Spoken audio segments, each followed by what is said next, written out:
उद्योग नीति में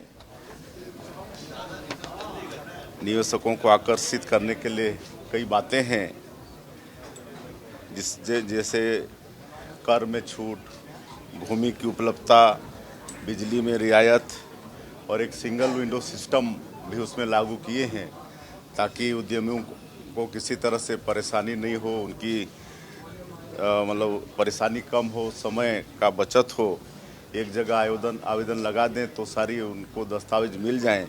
इस तरह का उद्योग नीति में प्रावधान किया गया है और इस उद्योग नीति में विशेषकर एसटी, एससी, जो आर्मी के रिटायर हैं, आपके अग्निवीर के रिटायर हैं, जो दिव्यांगजन हैं और जिस उद्यम में 1000 करोड़ और 1000 एम्प्लाई का प्रावधान होगा उसको और विशेष रियायत का इस नई उद्योग नीति में प्रावधान है। और बस्तर जो हमारा ट्राइबल बाहुल क्षेत्र है वहाँ पर उद्यम लगाने में और ज़्यादा रियायत इस उद्योग नीति में है। क्योंकि आपका फोकस नक्सलवाद को खत्म करने को लेके, तो क्या बस्तर में भी इंडस्ट्री या टूरिज्म को लेकर कोई प्लान बड़ा किया? बिल्कुल, बस्तर में भी बहुत संभावनाएं हैं, उद्योग की भी और टूरिज्म की भी। टूरिज्म के क्षेत्र में तो नक्सल समस्या का समाधान के बाद वो स्वर्ग हो जाएगा। वहाँ पर आपका फुट का जो वाटरफॉल है, एशिया का नियाग्रा फॉल जिसकी तुलना होती है, और भी वहाँ पर डेंस फॉरेस्ट है, गुफा हैं और पर्यटन के क्षेत्र में भी अपार संभावनाएं हैं। वहाँ पर लौह अयस्क का पूरा भंडार है, कोयला है, उद्योग के लिए अनुकूल वातावरण है। तो इस तरह से वहाँ के लिए विशेष उद्योग नीति में प्रावधान किया गया है।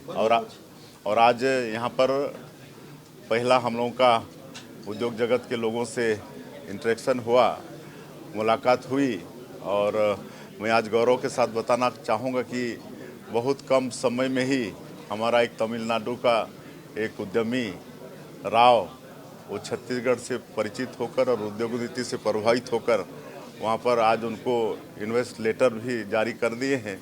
वो सेमी कंडक्टर चिप्स बनाने का काम बहुत जल्दी छत्तीसगढ़ में करने वाले हैं। जंगल में जमीन की चर्चा बहुत होती है, वनोपज को लेकर कुछ कर रहे हैं क्योंकि बस्तर की कॉफी, छत्तीसगढ़ की कॉफी या जशपुर इलाके को लेकर वनोपज को लेकर कुछ?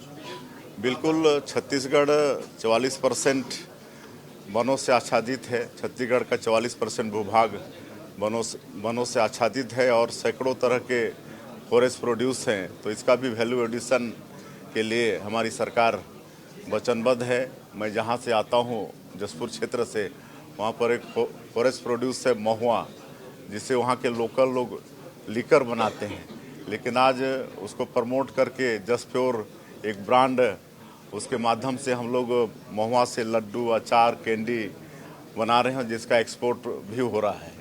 तो इस तरह से और भी हमारे बस्तर के क्षेत्र में इमली है, साल सीड है, कई तरह के वनोपज हैं, उनका भी वैल्यू एडिशन के लिए हमारी सरकार वचनबद्ध है। लेकिन बस्तर में उस तरह की आने जाने की सुविधा अभी तक नहीं है, तो क्या रेल नेटवर्क को लेकर या हवाई नेटवर्क को लेकर कुछ प्रयास? जिस तरह से हम लोग नक्सलवाद के साथ लड़ाई लड़ रहे हैं और हमारे आदरणीय गृह मंत्री का भी संकल्प है कि मार्च 2026 तक देश से समूल नक्सलवाद को ख़त्म करना है, और जिस तेजी के साथ छत्तीसगढ़ लड़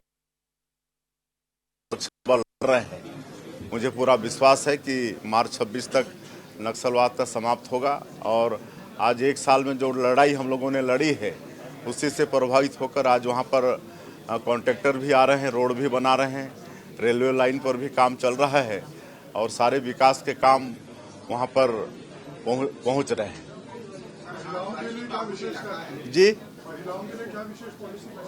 महिलाओं के लिए भी विशेष नई उद्योग नीति में सबसे प्रावधान है, कई तरह के रियायत दे रहे हैं।